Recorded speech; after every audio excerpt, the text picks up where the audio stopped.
Namba moja, Yesu alikuja duniani kumkomboa mwanadamu kutoka kwenye nguvu za shetani. Bwana Yesu asifiwe. Bwana asifiwe. Yesu alikuja duniani kumkomboa mwanadamu kutoka katika nguvu za shetani.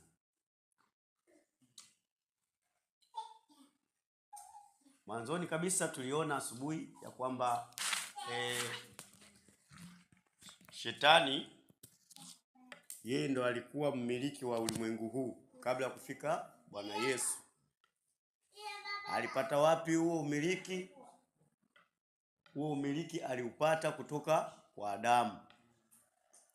Adamu aliagizwa maagizo na Mungu, lakini ikafika wakati akamuasi Mungu. Unajua kuasi kwa Mungu maana yake ni nini? Ni kuto kufanya kile kitu